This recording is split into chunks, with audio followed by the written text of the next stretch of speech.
Bé,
bones tardes a tots i benvinguts.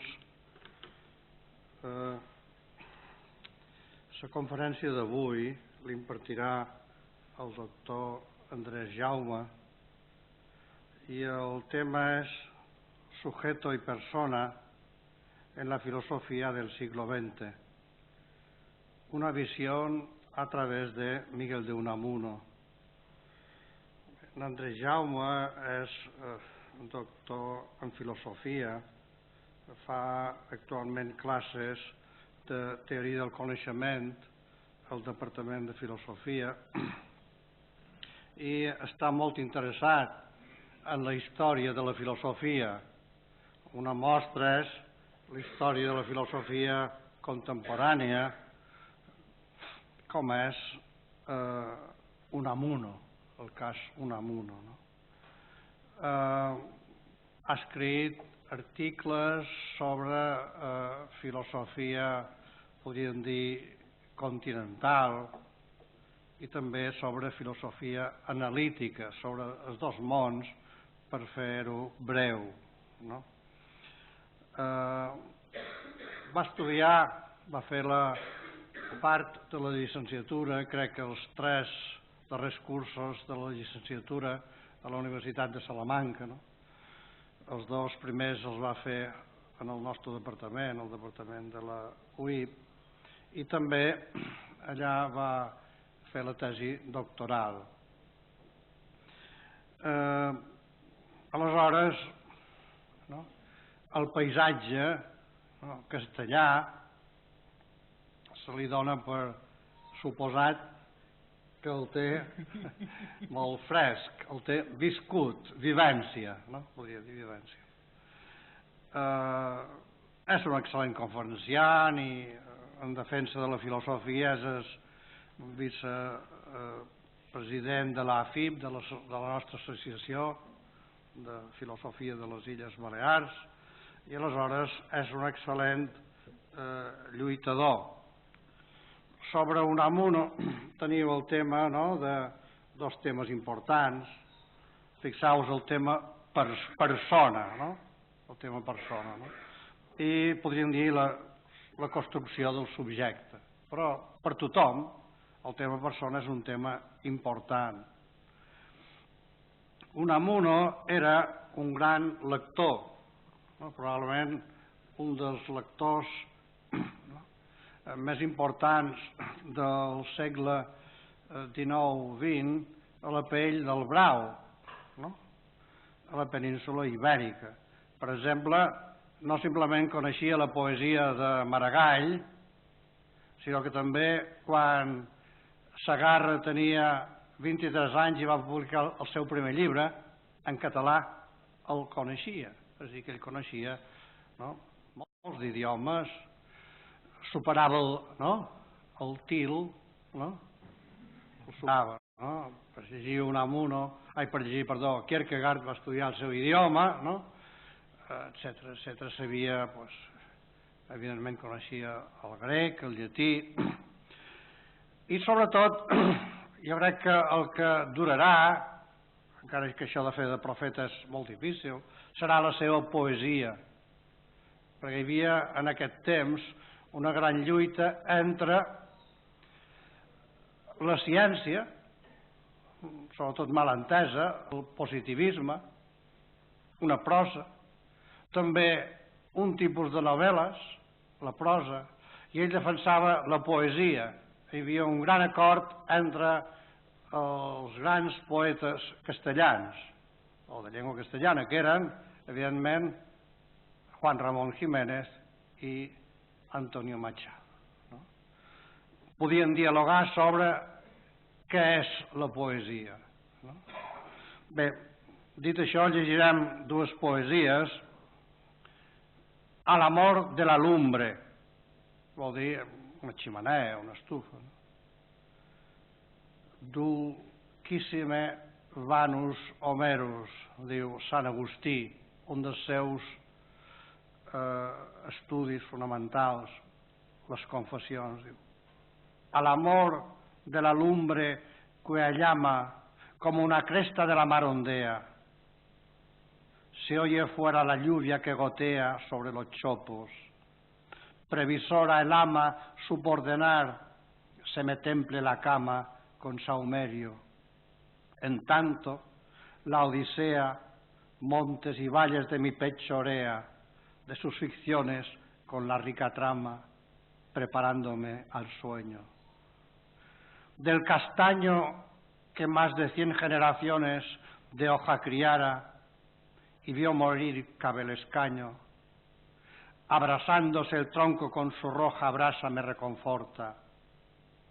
Dulce engaño la ballesta de mi inquietud afloja.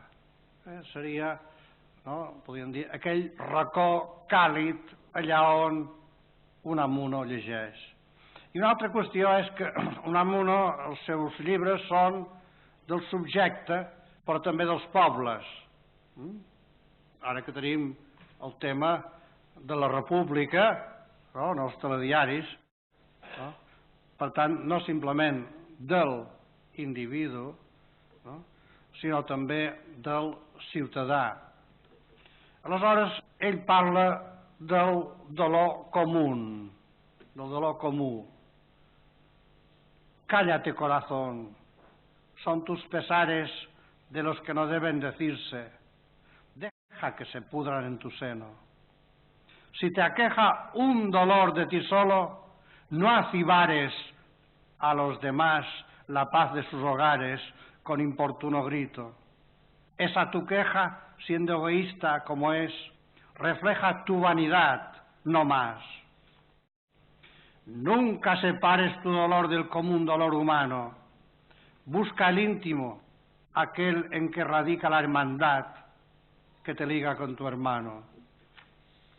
El que agranda la mente y no la achica, solitario y carnal, es siempre vano.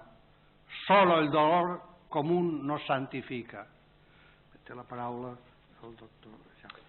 Muchas gracias y muy buenas tardes. En primer lugar, también me gustaría agradecer la posibilidad de estar aquí al señor Miguel Borràs, el ilustrado director del Club Diario de Mallorca, que además también pues, tiene la bondad año tras año de permitir a la Asociación Filosófica de las Islas Baleares celebrar este ciclo de conferencias bajo un eslogan con el que me siento tan identificado como es Sapere Aude, atrévete a saber.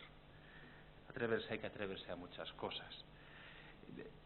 Yo hoy voy a hablar de Unamuno, quizá no tanto como académico o persona que lleva su vida en el mundo un tanto peculiar de la academia y quizá un poco más peculiar de la academia mallorquina, sino también desde la persona de carne y hueso que ha vivido, ha viajado y también tiene en su mirada la tierra castellana y su extensión extremeña, que es la tierra de buena parte de mi familia. Entonces, el paisaje, el mismo paisaje que conforma el yo, en mi caso, por una parte es el paisaje mediterráneo, lo que se ve, que el horizonte es el mar y es una isla y fuera que se distinguen dos categorías básicas, dentro de Mallorca y fuera de Mallorca. Y por otra parte, la vivencia, quizá la primera vivencia que tuve cuando fui a Salamanca, que pensé, caray, si aquí uno empieza a andar, acaba en Rusia y más allá, porque aquello no se acababa. Entonces, el hecho de haber vivido, no solamente estudiado, en una ciudad como Salamanca, que es una ciudad que está ligada a la historia intelectual de España y, en mi caso, está tremendamente ligada a mi formación como profesor de filosofía, me trae muy gratos recuerdos y me obliga de una manera grata a repensar y volver sobre una serie de personajes que también pisaron las mismas calles que yo durante una serie de años estuve pisando. En ese paisaje y paisanaje también ha estado don Miguel de Unamuno, del que curiosamente en la carrera apenas nos hablaron nada nuestros profesores, que sin embargo se dedicaban copiosamente a estudiarlo, a editarlo o a asistir a conferencias en las que se glosaba su figura. De Unamuno se pueden tener muchas perspectivas. Hay que decir que como intelectual, como el que quizá fue el primer intelectual español, es un personaje tremendamente polifacético. Un personaje que da clases, que ocupa una cátedra, un rectorado, que publica en los periódicos, que participa en la vida política, además participa de una manera consistente, que llega a Salamanca y ahora pues quizá en Salamanca pasa de un modo tanto menos mezquino, pero al final todo el mundo está sentado sobre su trasero, lo mismo que pasa en Valldemosa, que a Georges Sand y a Frédéric Chopin no los podían ni ver ni los aguantaban. Unamuno en Salamanca fue un grano en el culo, un enorme grano purulento en el culo, no fue otra cosa. Y lo fue hasta el día en que se murió. Que ahora en Salamanca tengamos casa museo Unamuno, etcétera, etcétera, etcétera, no quita que fuera un personaje tremendamente incómodo, como lo fue también, sobre todo, Georges Sand en Valldemosa. Entonces, más de lo mismo. Bien, yo voy a hablar de la cuestión del sujeto, de una persona que además de sujeto también era personaje y que cultivaba su personaje, de una persona que, como muy bien calificó Ortega y Gasset, era un energúmeno español, y esta palabra creo que muy bien define lo que Unamuno era, o al menos cómo se quería presentar, pero que también era un libre pensador y un luchador infatigable por la libertad, y que era tan amigo del rico como del pobre, tan amigo del heterodoxo como por ejemplo Atilano Coco, como de una serie de personajes quizás más dentro de los cánones que entenderíamos por la ortodoxia y el ser un bien pensante del momento que le toca vivir. Buena parte de la filosofía del pasado siglo XX podría caracterizarse así como una filosofía de la disolución del sujeto moderno, entendido sobre todo, como autoconciencia. Y a esta misma disolución ha colaborado diversos filósofos, como por ejemplo Michel Foucault, o también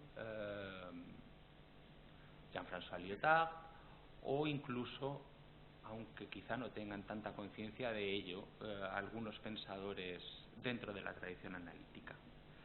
En cualquier caso, lo que podemos decir a principios del siglo XXI, y teniendo en cuenta el siglo que es el siglo en el que todos nosotros hemos crecido, que es el siglo XX, es que la modernidad filosófica, o la categoría historiográfica de la modernidad filosófica, ha perecido, ha llegado a su fin. Entonces, la pregunta básica es cómo se ha constituido este sujeto que tan machaconamente nos han recordado que ha llegado a su fin. Y la pregunta del sujeto, o la pregunta acerca de la constitución del sujeto moderno, es la pregunta acerca de quién piensa. Una pregunta bastante menos clara de lo que a primera vista pudiera sostenerse.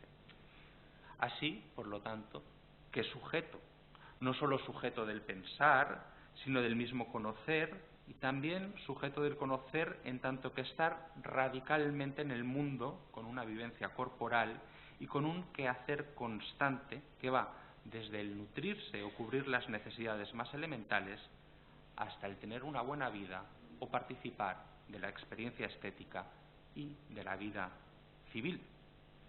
No podemos, entonces, admitir un punto de vista cartesiano sin más, un punto de vista que, como un sujeto descorporalizado, ese es el sujeto cartesiano que nos ha legado la tradición, ve el mundo sin estar en él, como si fuera un mero espectador. Entonces, el presupuesto de la pura conciencia es ya un camino intransitable, o que ha resultado ser excesivamente incómodo para lo que es la actividad y el estar en el mundo del ser humano actual. Entonces, la única vía que cabe esperar, por la que pensar y tratar de abordar los problemas que nos acucian, y no se crean que esos problemas no son filosóficos, desde llegar a final de mes hasta el problema de la inmigración o de los nacionalismos, es plantear el problema del sujeto desde el ser humano todo y de lo que le constituye de suyo, y no solamente desde la perspectiva de la autoconciencia, que es la perspectiva tradicional. Entonces, lo que tiene Unamuno que decir es mucho. Dicho de otra manera, en el proceso de disolución de la idea moderna de sujeto, don Miguel de Unamuno no es que tenga algo que decir, sino que tiene mucho que decir. Y tiene mucho que decir por dos razones, a mi juicio. En primer lugar, porque recoge de una manera magistral y además lo plasma en toda la diversidad de los géneros literarios, el drama de la subjetividad moderna. En segundo lugar, porque anticipa reflexiones que a la postre han resultado ser bien casi tópicos habituales en ciertas corrientes filosóficas, bien consideraciones tácitas que muchos de nosotros compartimos. Unamuno apelaba al concepto de intrahistoria, y apelaba al concepto de intrahistoria y de nivola, que no de novela, para hablar de la cuestión del sujeto. Lo que uno era, el yo que trágicamente había de perecer, resulta que no es ya ninguna esencia o entelequia pura al margen de su historicidad. De hecho, el yo no solamente está situado en la historia, es, por ejemplo, el yo de don Miguel, vasco, nacido en Bilbao en 1864 y muerto el último día del trágico año de 1936, muerto de pura pena y dolor, sino un yo que también se radica en la intrahistoria, en todos aquellos fenómenos que, sin ser manifiestos, tienen un tremendo poder sobre el presente, tanto que lo conforman.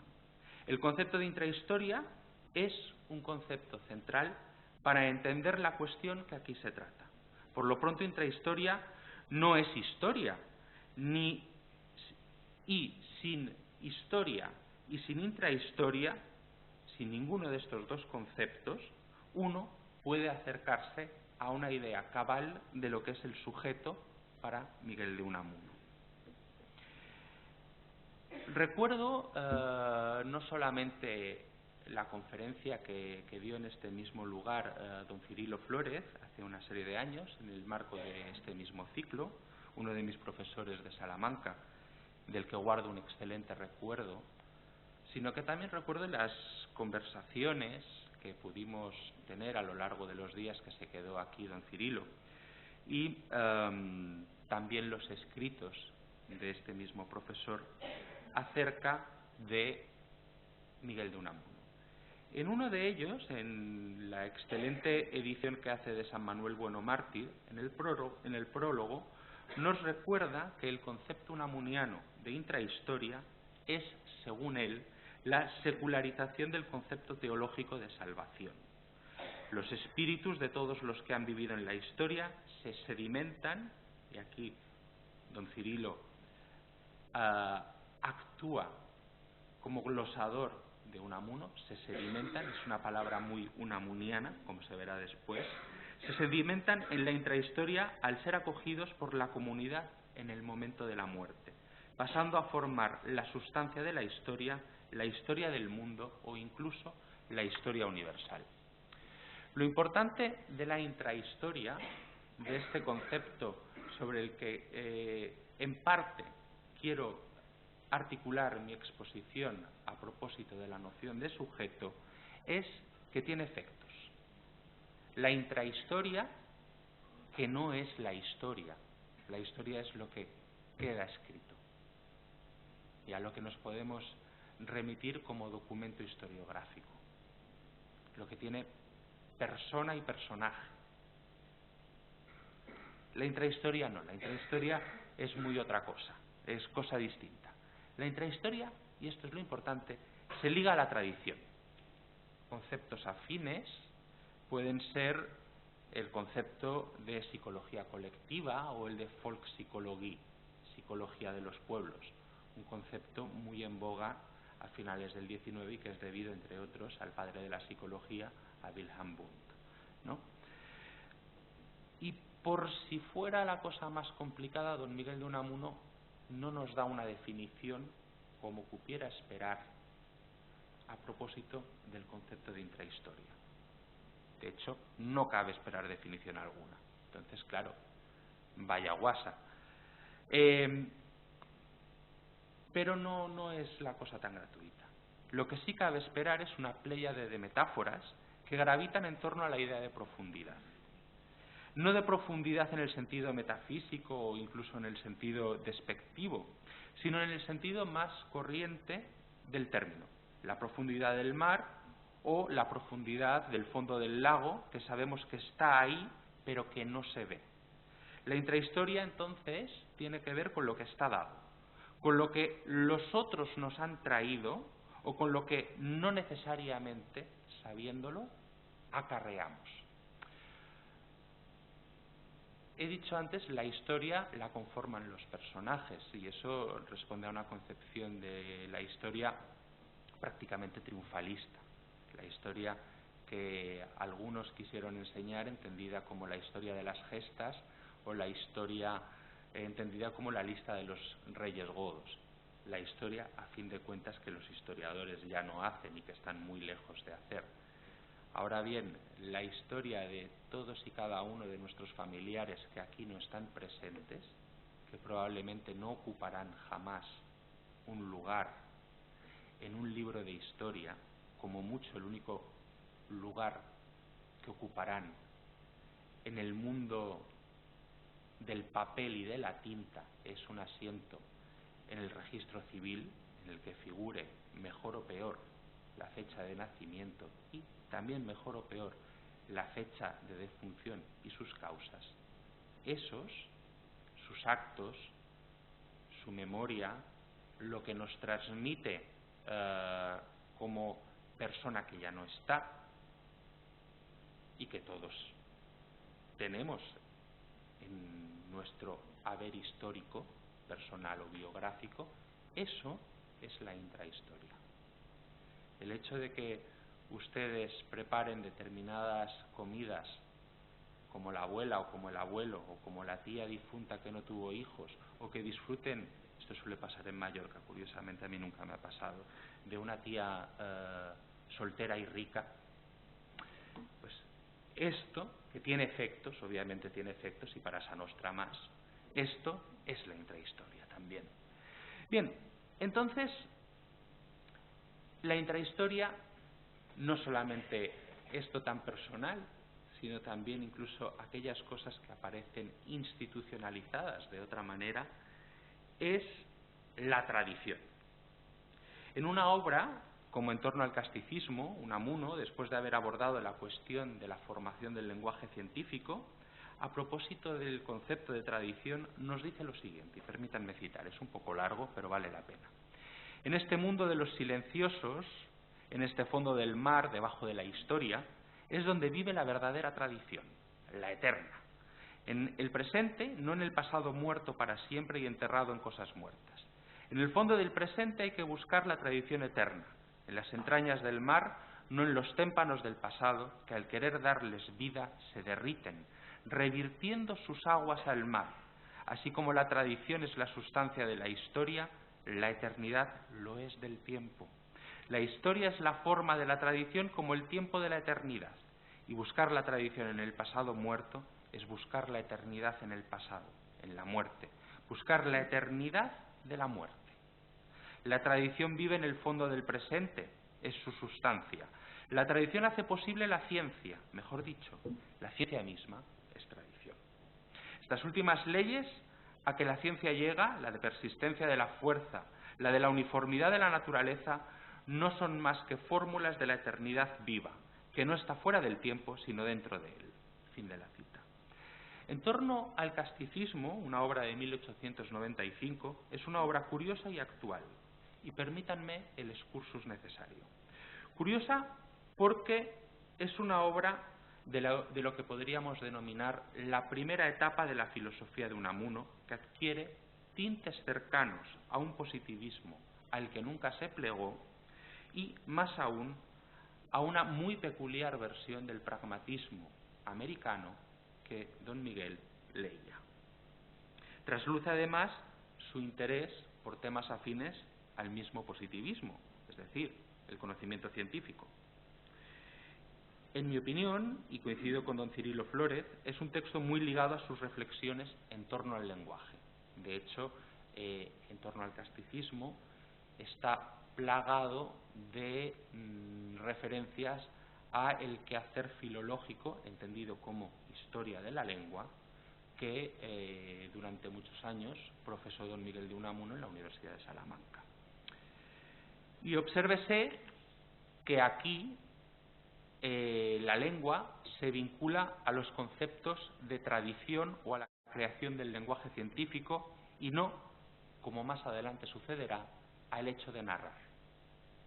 Son funciones distintas. Una cosa es nombrar, una cosa es tener los ladrillos y otra cosa es construir una cabaña, un buel o tener simplemente una pila de ladrillos y no hacer nada con ellos. Y actual porque si hoy el concepto de casta y de ahí casticismo no es actual, entonces ya nada habría que decir. Como parecen no menos actuales las acusaciones en torno a lo genuinamente castizo y por excelencia a lo propio, lo ajeno y demás categorías básicas de cualquier metafísica nacionalista, de los unos y de los otros. Pero sigamos con el tema del sujeto. Si lo piensan bien, tampoco me he desviado un ápice del mismo tema. En torno al casticismo cierra la primera filosofía de Unamuno y abre la madurez filosófica de don Miguel que vemos en Del sentimiento trágico de la vida, obra publicada en 1913.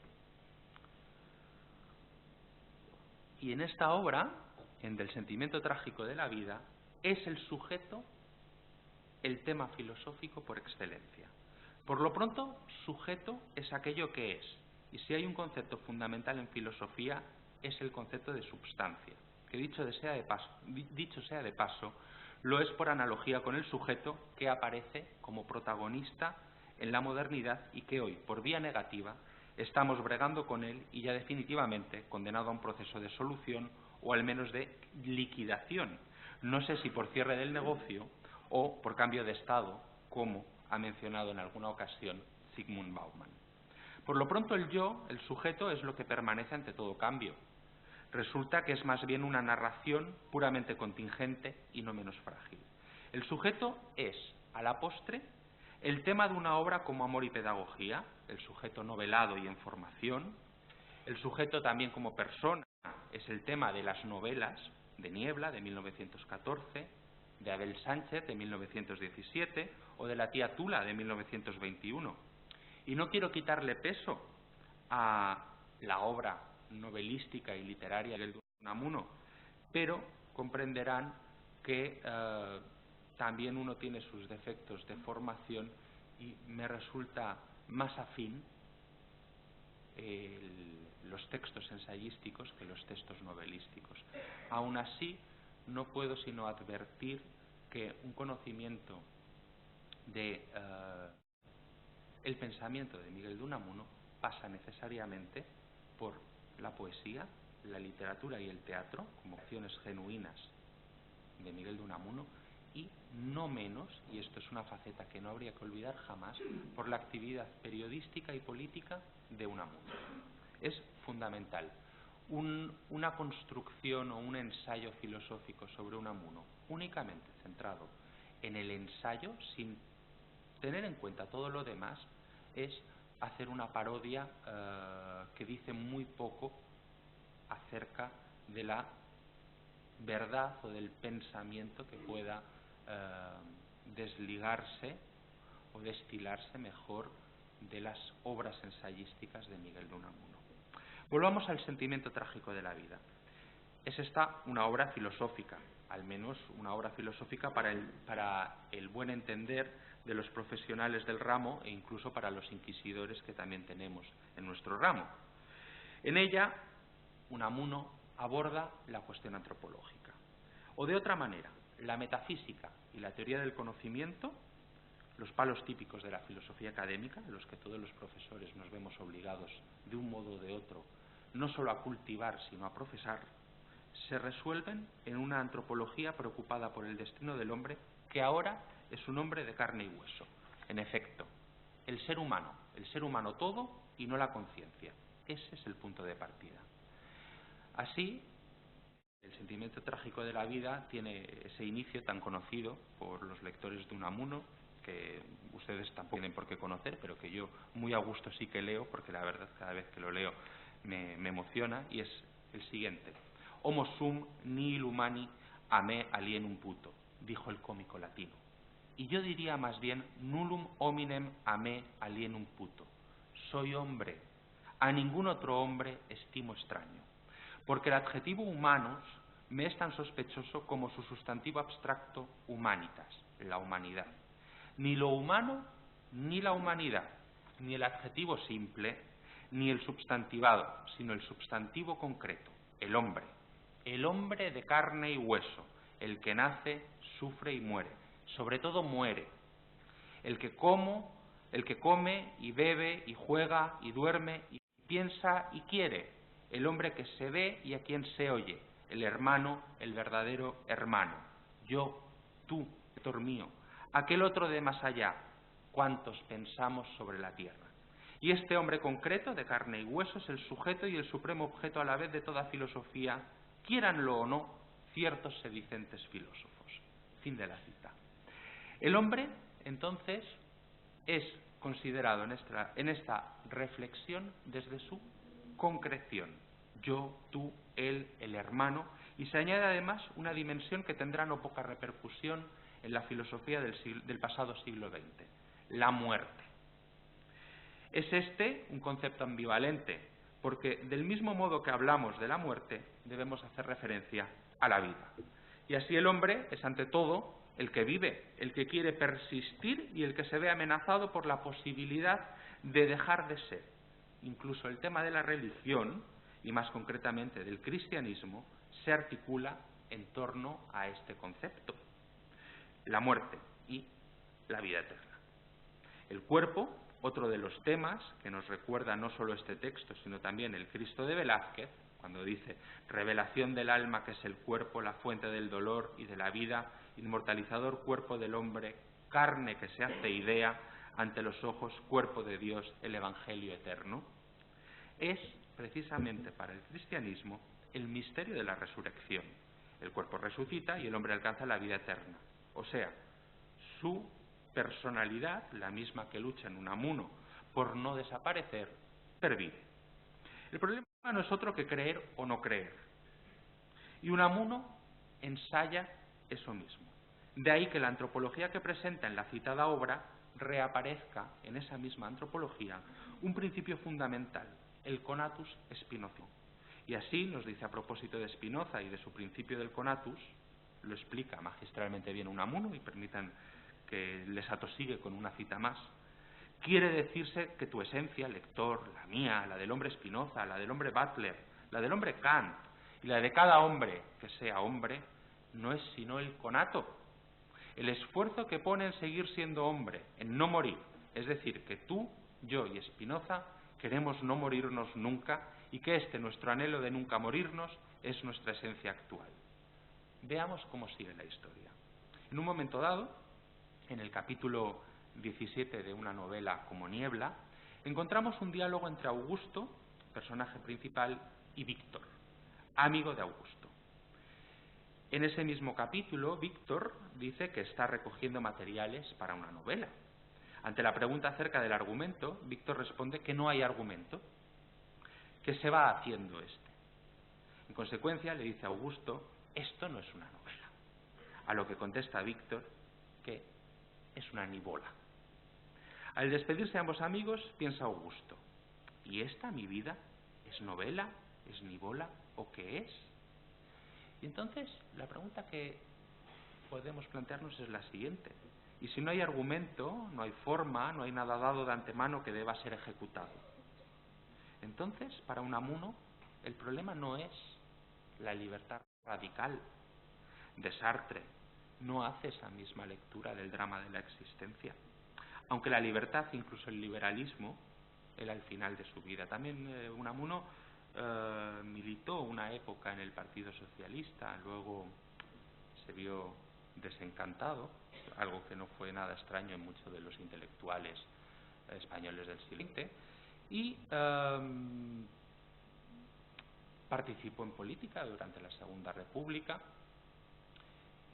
y lo que él al final de su vida se consideraba era un liberal en el sentido más, quizá mejor definido de lo que es el liberalismo político, que nada tiene que ver con Esperanza Aguirre o demás personajes que pululan por ahí enarbolando la bandera del liberalismo.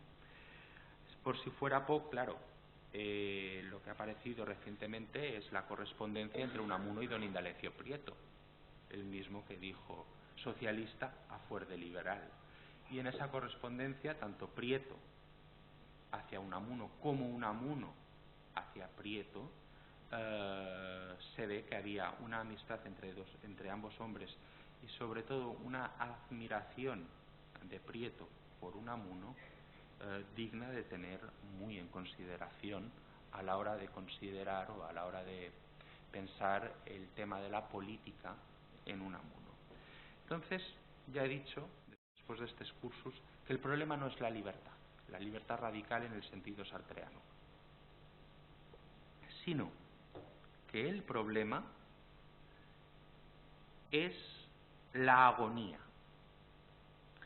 la lucha por persistir, pero la lucha por persistir no como condenada a desaparecer, no. Tampoco es la lucha de la angustia. La experiencia de Unamuno no es la experiencia de la angustia, esa experiencia que parece que ha dominado cierta interpretación del existencialismo o de la filosofía de la existencia de Heidegger, ¿no? La agonía no tiene por qué resolverse en angustia alguna. La agonía es simplemente lucha por persistir.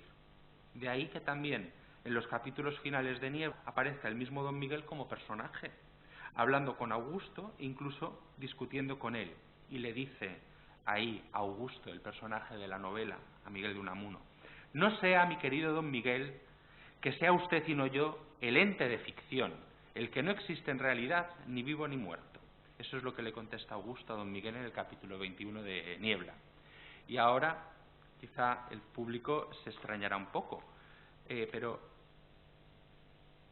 lo que le está diciendo Augusto a Unamuno es precisamente ente de ficción. Claro, este concepto pasaría desapercibido como muchos otros conceptos si uno no tuviera en mente a determinados filósofos de la tradición escolástica. El ente de ficción es, por analogía, otro de los conceptos fundamentales también de la tradición metafísica, un ente por cortesía. Quiero decir, la broma no acaba aquí. El texto que quizá inaugura lo que se conoce como la metafísica académica moderna, o que de otra manera pueda pensarse que es el final de la reflexión metafísica de la tradición escolástico-aristotélica, es otro texto que se escribe en Salamanca en 1597 y que lo escribe Francisco Suárez. Mucho se podría decir sobre Francisco Suárez y sus Disputationes Metaphysicae, que es el texto al que me estoy refiriendo. Pues bien, en la última de ellas, la 54, Suárez aborda un tema muy peculiar, lo que se conoce en la tradición escolástica como el ens rationis. Y el ens rationis es el ente de razón, o lo que es lo mismo, Augusto. El ente de ficción, aquello que como un agujero o como la negación no tenemos acceso directo, pero que sin embargo el pensamiento lo crea como categoría y tiene una entidad, una existencia.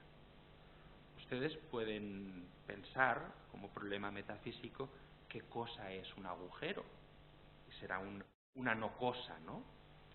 Porque los agujeros, hasta donde yo sé, uno se cae por ellos o mete cosas en ellos, pero los agujeros no se tocan ni se palpan, no tienen contornos bien definidos como por ejemplo la botella, y sin embargo tienen una patencia, una existencia.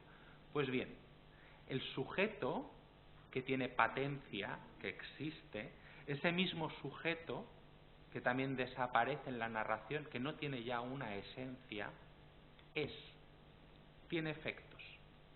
De ahí que la noción de sujeto sea la noción análoga, o mejor dicho, la noción de substancia sea una noción análoga a la noción de sujeto, y que precisamente no nos quede sino otra en la modernidad que abordar la cuestión metafísica desde la perspectiva del sujeto, y que hoy en día uno de los problemas centrales que tengamos en la filosofía que algunos cultivamos, sea qué hacer con el sujeto, y que tenga también una traducción en una filosofía de la historia, no solamente la modernidad, sino también el fin de la modernidad. Entonces, he mencionado el sujeto y la substancia metafísica. La substancia como concepto clásico y fundamental en la historia de la metafísica. Pues bien, si hablamos de substancia, tenemos que hablar de esencias. Y la esencia es lo que para la tradición cristiana, en la que se nutre Unamuno y que por mucho que como quisieron hacer con Ortega y Gasset, y murió en la fe de la Iglesia Católica. Miren ustedes, hasta Zubiri, que había sido ordenado sacerdote, hasta donde ellos está enterrado en el cementerio civil de Madrid, rodeado de librepensadores y masones. Por lo tanto, muy acorde con los mandatos de Rouco, no debía ser. Tampoco me preocupa mucho. Pero bueno, la tradición cristiana, el alma entendida como esencia. El alma, según la fórmula teológica de anima forma corporis. El alma, la forma del cuerpo. La forma, eidos o esencia del cuerpo. Y cuando nos interrogamos precisamente por esa misma esencia, la respuesta es esencia, ninguna. Soy lo que he sido y lo que seré mientras tenga los pies en este mundo. Nada más, pero tampoco nada menos. Más allá, pervivencia, nada. Solo el recuerdo. Eso es lo único a lo que cabe aferrarse. Más allá del recuerdo, la intrahistoria. El lago que aparece en San Manuel Bueno Mártir, lo que podríamos denominar el testamento filosófico de Miguel de Unamuno, y que es el pueblo de Renada, de Renada. El nombre Unamuno juega mucho con los nombres. Y Renada viene de res. Res es cosa. Y nada, la nada, el problema de la nada, precisamente juega Unamuno con la etimología. Nada es cosa nacida. Por lo tanto, la nada también es cosa. Entonces, renada, el colmo de la nada, es también lo que pervive. ¿Y qué es lo que pervive? La narración que desemboca en el lago junto al que está Renada, que tiene una profundidad indeterminada, que no vemos el fondo, pero que está ahí y tiene efectos. El mismo lago de todas nuestras abuelas, abuelos, etcétera, que están detrás de nosotros, pero no los vemos y tienen efectos. Ustedes como mucho podrán llegar quizá al tatarabuelo o al tataratatarabuelo, pero seguramente por línea matrilineal no sabrán quién era su abuela en el siglo I de Cristo, ¿verdad? Ahora bien, ¿creen acaso que eso no ha tenido unos efectos? ¿No están ustedes aquí como consecuencia de todo un proceso histórico y también de un proceso histórico silencioso y silente? Pues esa narración intrahistórica es a la única que cabe apelar para hablar de la pervivencia y de la persistencia como conatus o intento de permanecer. La cuestión del sujeto y de la existencia o de la pervivencia en Unamuno es la cuestión de la pervivencia en los otros. Y la cuestión de la pervivencia en los otros es silente, es silenciosa, no es explícita. Yo no soy todos mis antepasados, pero también ellos están presentes en mí. Yo muchas veces a mis alumnos les pregunto, ¿por qué tenemos que tener un conocimiento de la historia? Bueno, no hace falta decirles que me declaro profundamente historicista, no tengo manías con esto. Y la respuesta es porque la historia tiene efectos. Ustedes pueden pensar, vamos a pensar en los personajes históricos. Tenemos uno del que deben quedar 4 huesos pelados, vestido de general, en el Valle de los Caídos, bajo una buena lápida de granito. Difícil de levantar y esperemos que no se mueva en mucho tiempo. No porque la quiten, si la quitan estupendo, sino por lo que pudiera salir. Pero bueno, entonces, de este individuo que está ahí y que ya no tiene capacidad de acción como sujeto, como la tengan ustedes y yo, ¿cabe esperar algún efecto?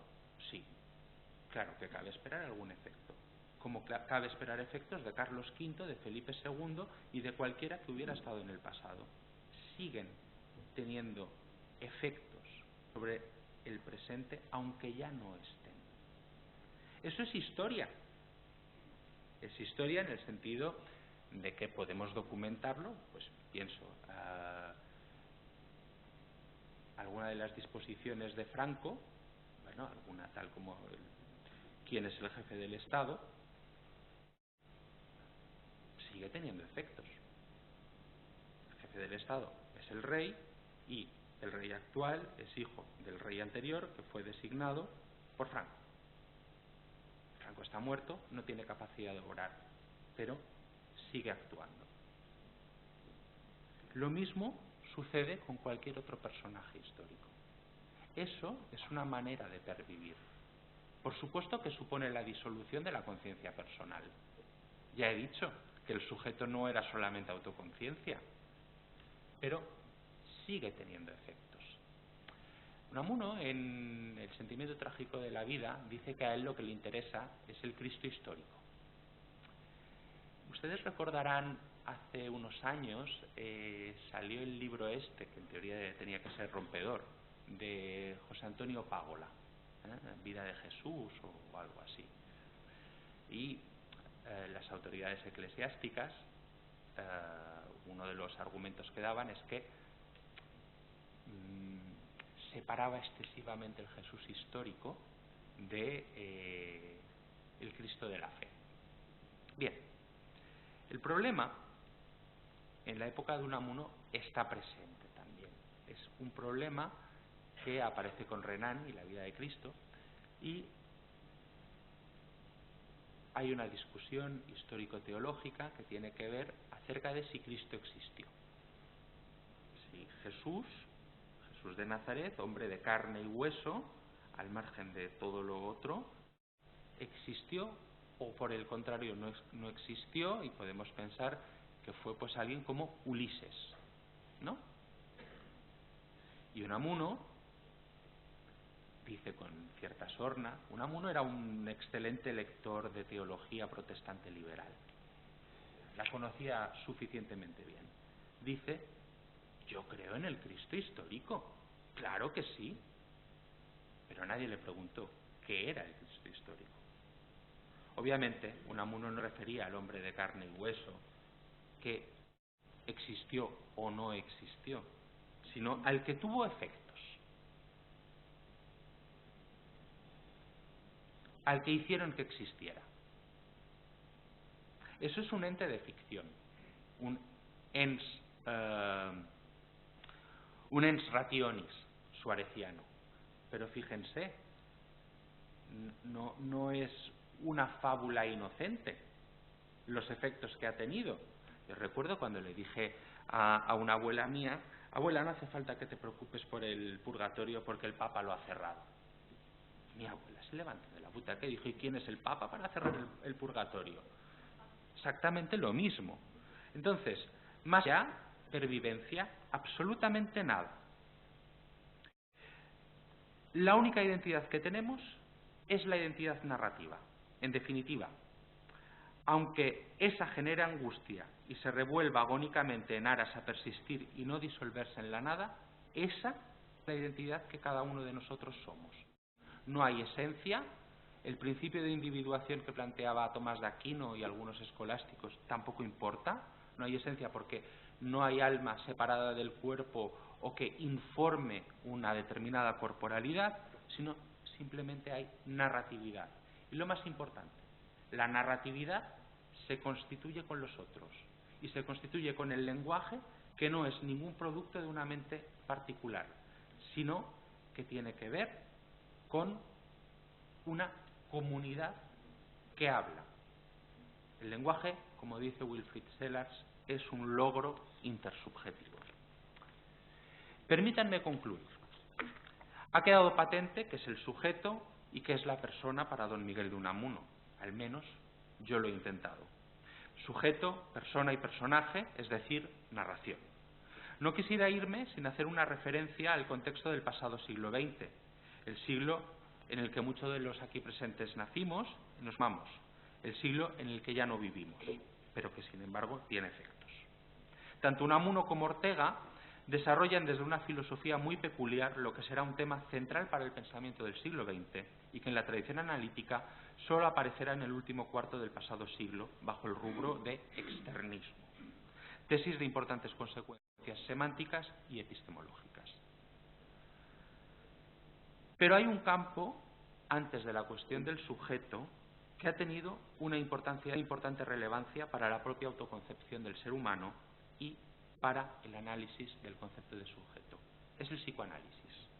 Freud, junto con Darwin, es quizá uno de los causantes del importante cambio de la imagen del hombre que se opera en la modernidad y particularmente en el siglo XX. Freud, al igual que Jung, desarrolla una teoría de la personalidad, a fin de cuentas, una reelaboración del concepto de persona y, por ende, el sujeto, que rompe además con la tradición moderna que enfatiza el punto de vista de la autoconciencia. Cierto es que pueden establecerse antecedentes como Nietzsche o Schopenhauer, pero la teorización que lleva el psicoanálisis ha influido en el pasado siglo XX sobremanera. Para el psicoanálisis, el sujeto ya no es solo el ámbito de su autoconciencia transparente a sí misma. El sujeto bien puede engañarse, autoengañarse, y todavía más, sus acciones pueden escapar a su control. El yo ya no es un gerifalte, como nos decía Ortega, sino el resultado de un proceso más complejo en el que lleva la voz cantante en el que el que lleva la voz cantante muy bien puede resultar absolutamente inaudible.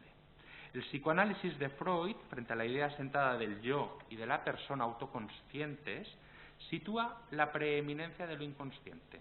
Nuevamente, como en Unamuno, hace un rato, el sujeto ya no es sujeto cartesiano ante el que aparecen con absoluta transparencia las diferentes representaciones o pensamientos, sino un sujeto en el que se experimentan esencialmente conflictos.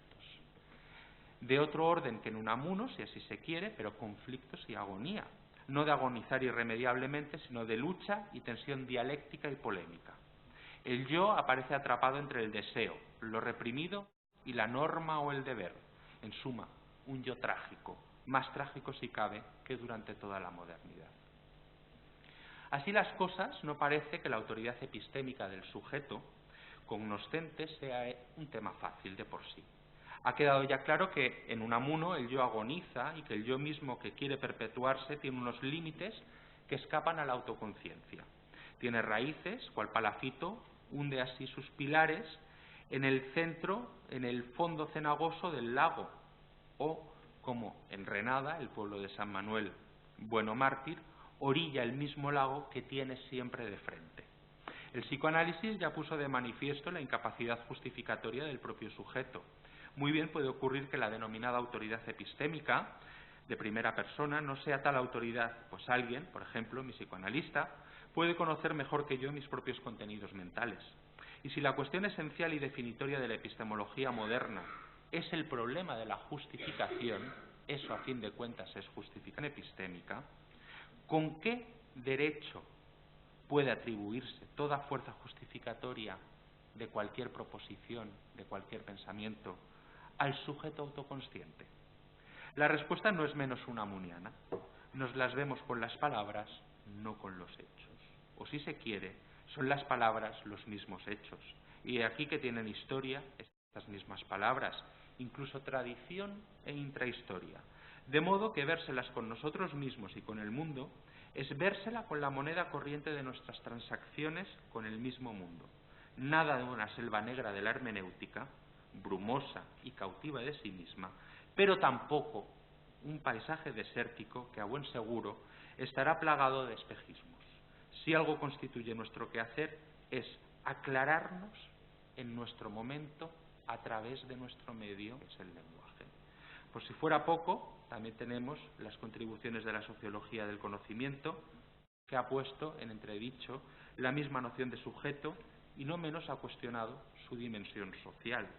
Pensar, pues, no es algo que quepa hacerlo en los estrechos límites de la cabeza de uno, pero tampoco nada que se desparrame por el mundo todo. Con esto hago yo mi homenaje particular a Unamuno, que como yo, a estas alturas ya no sé si soy yo o solo oigo el eco en un pozo de mí mismo, del yo gritando yo, también se ha visto cautivo del paisaje salmantino e incluso también de una salmantina. Muchas gracias.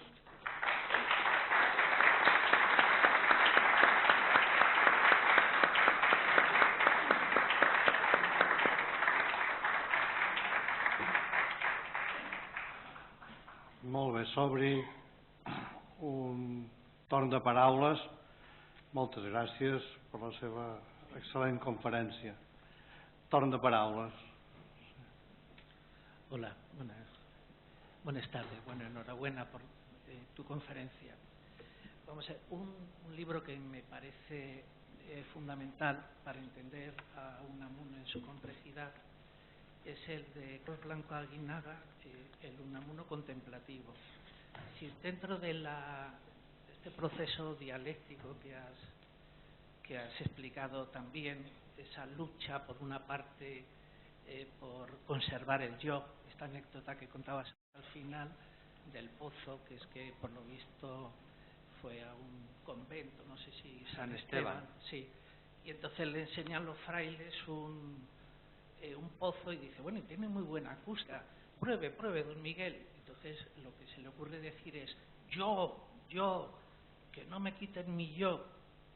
Pero hay otra parte, o sea, este es el yo agónico en el sentido de la lucha por seguir viviendo, la obsesión de toda la vida de Unamuno. Pero está este otro descubrimiento del Unamuno contemplativo, que es lo contrario, porque yo creo que Unamuno se le entiende desde el punto de vista de la contradicción. Y entonces parte de su poesía, sobre todo, aboga por la disolución de su yo, a veces conscientemente y a veces inconscientemente. También han nombrado lo del lago de Renade y todo esto. Hay una imagen muy bonita que son los copos de nieve, que son, digamos, los pequeños elementos de la conciencia que se deshacen en la renada, ¿no? Entonces, está muy bien explicado este concepto agónico de Unamuno, agónico en el sentido etimológico griego, ¿no? De luchar por intentar pervivir, porque no se pierda el yo, y a ser posible en el más allá, y además junto con el cuerpo y todo eso, pero a veces oscila con ese otro deseo casi de nirvana o de deshacerse, ya cansado de tanto bregar, como dice en su epitafio, ¿no? Y yo creo que esto es una clave para entender a Unamuno, ¿no?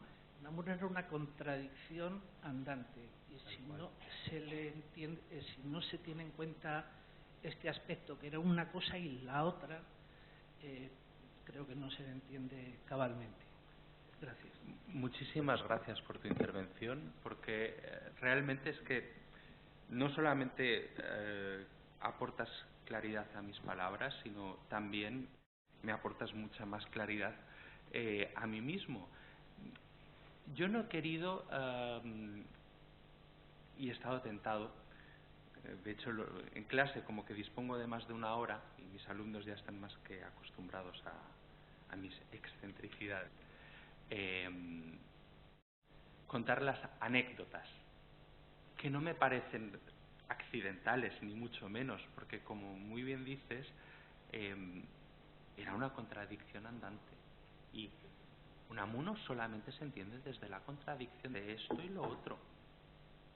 Entonces, la parte contemplativa y la parte, como muy bien has señalado, incluso apelando al concepto de nirvana, de disolución, yo considero que es fundamental. De hecho, recuerdo en las palabras que se han reconstruido a propósito de la intervención en el Paraninfo de la Universidad de Salamanca con Millán Astray, que hice yo, que he sido toda mi vida un grandísimo autor de paradojas. Esta paradoja yo ya, esto de viva la muerte, no lo entiendo. Entonces, incluso la frase de Ortega, que también Ortega tiene sus contradicciones y sostengo yo, debe entenderse desde las contradicciones. A ver, esta manía de los filósofos analíticos de resolverlo todo sin contradicción, yo antes sí me preocupaba, ahora ya no. Ahora ya pienso que en la vida hay contradicciones, no menos en el pensamiento, y por lo tanto uno convive con las contradicciones. Y por supuesto que en ese pozo de San Esteban, me imagino a los pobres frailes de la época, entre ellos hay que decir que estaba, por ejemplo, ¿cómo se llamaba este? Beltrán de Heredia, el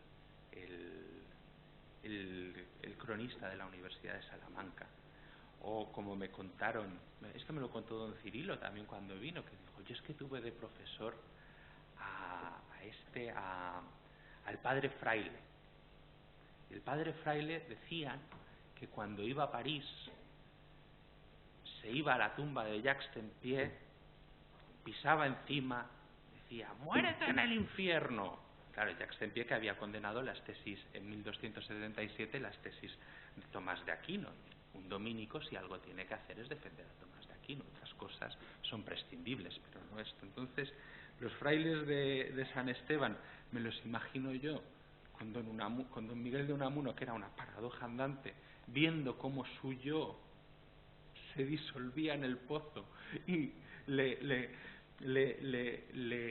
devolvía sus propias palabras deformadas, amplificadas, pues la imagen quizá vale más que cualquier argumento filosófico. Completamente de acuerdo con lo que tú planteas, que me parece además muy brillante porque sí es así.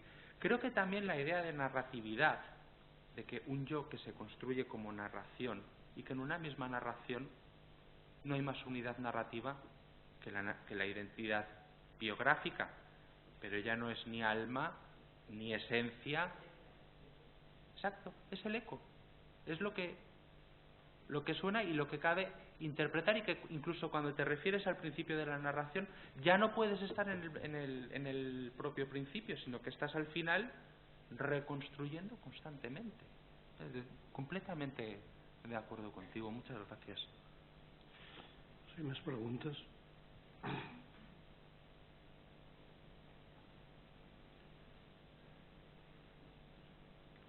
No hi ha més.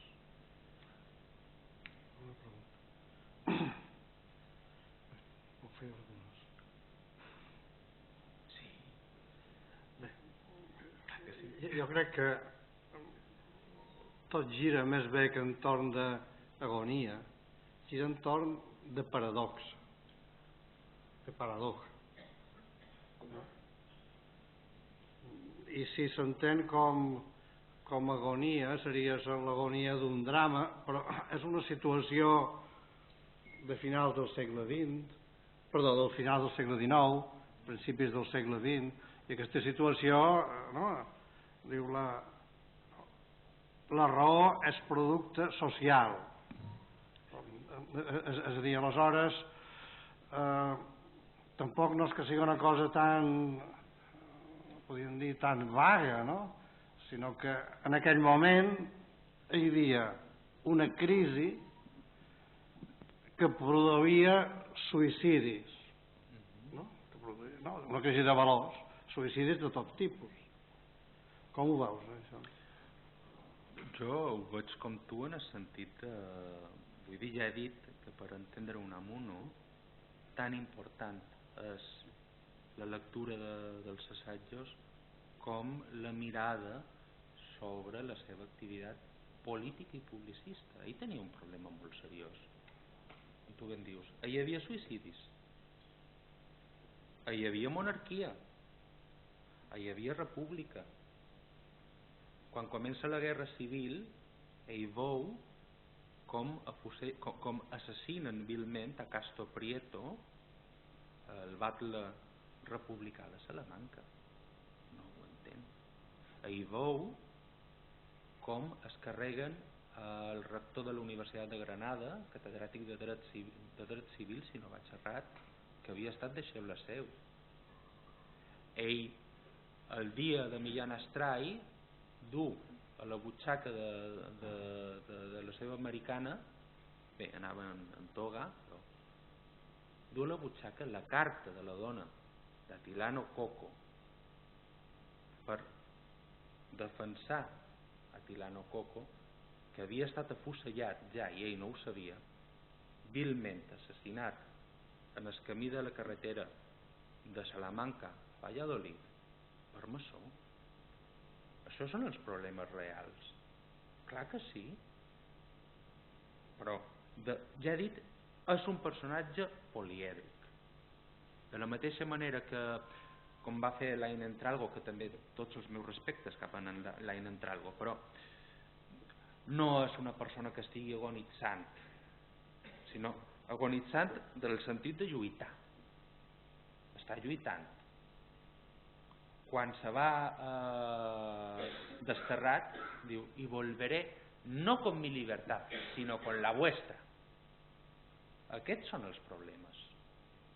Això jo crec que és fonamental per entendre Unamuno, Ortega y Gasset i qualsevol pensador.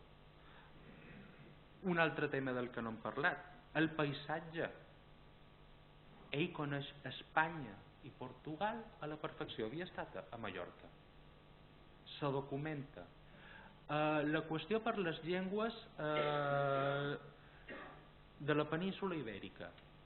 Uno llegia català, llegia portuguès, coneixia molt d'idiomes i se preocupava per entendre. Això són problemes. No, Aquest sí que no defugia dels problemes ni se tancava una torre d'Ívori. No, problemes reals. Hi ha problemes reals que uns se podien tractar filosòficament i altres s'havien de tractar a la premsa i s'havia de dir jacus, clar que sí. Conten també quan crec que va ser Romanones, que no només eres proveïdor oficial de pornografia d'Alfons XIII, sinó que també va concertar un encontre entre el rei i Unamuno. Allò va ser impossible, absolutament impossible. Però clar, amb un rei que li demanà a Albert Einstein: señor don Alberto, espero que eso que usted haya inventado sirva para algo. Això són problemes reals, com és un problema l'educació o com és un problema la reforma universitària, que també Ortega se va preocupar molt. Missió de la universitat, un text que cada dia penso que els meus alumnes haurien de llegir també. Sí, vamos, absolutament d'acord amb tu. Per tant, lo del poema, lo del dolor comú o el mal de queixal que tinc jo, això queda clar, no? Totalment, no? És de cap i és de cul, tot. No sé si queda clar, no? Vull dir, lo del dolor comú, ¿no? Hay una visión de un Unamuno muy ligado a cierta construcción del tardofranquismo, que es las esencias, o el Unamuno de las esencias, cuya única preocupación era la fe, etcétera. Yo creo que esto estaba muy lejos del Unamuno que después los historiadores han sacado a flote. Y por otra parte, cuando yo leo a Unamuno no me encuentro con esto. Incluso un personaje como don Julián Marías, que fue creyente toda su vida, no se metía en esos berenjenales. O el tema del alma de España, etcétera, etcétera. También hay que decir que la intelectualidad española, y no me refiero solamente a Unamuno, me refiero a personajes como Miguel de Unamuno, pero también como Fernando de los Ríos, o como por ejemplo Antonio Machado, sin ir más lejos, Ortega y Gasset, etcétera, una serie de personajes de alto nivel, tenían una perspectiva y tenían un conocimiento que no me gusta caer en exageraciones, pero después de la guerra civil lo que quedó fue, como dice Gregorio Morán, un erial con personajes muy doctos, algunos de ellos, pero también muy dogmáticos. Una cosa no va reñida con la otra. Uno puede ser tremendamente docto, ser una enciclopedia de escolástica, y yo soy el primero que no tendrá inconveniente en leer a don Antonio Millán Puelles, pero también puede ser una persona muy dogmática. Creo que lo que encontramos en Unamuno y en otra serie de autores no solamente es gente muy docta. Hoy en día, desde luego, también hay que decir que los estándares de la academia no los cumplirían porque son draconianos, pero también gente que pensaba los problemas, y pensar los problemas era hacer un ejercicio de libre pensamiento. Esta es mi visión del problema, a lo mejor también deformada. Si com trobes que llegia ell els textos filosòfics, els llegia com un historiador o els llegia com si fossin poemes? No te sabria contestar. No, perquè, per exemple, quan tu parles del cartesianisme, clar, Unamuno té una capacitat de fer comentaris de textos superiors a cisma, sí, no? Positivisme, cientificisme, cartesianisme, kantisme, no? Com ho veus, això? Ell era molt eclèctic, en el sentit de... Ja he dit, no entraria dins els cànons de l'acadèmia actual. De fet, record qualque professor, qualque moment que va fer un comentari com dir, bueno, y Unamuno en filología no hizo ningún progreso. Bueno, mire usted, no publicaría o esto, pero saber sí que sabía. Saber sí que sabia. El sentiment trágico de la vida, hi ha una referència al ego cogito cartesià, y el que diu esto ni es paradoja ni es nada. Básicamente lo que es una broma. Si hagués de ser com poeta, desde luego con don Antonio Machado. ¿Qué es Juan de Mairena? ¿Poesía o filosofía? Jo ja el tema del gènere està clar que Ortega y Gasset no feia poesia.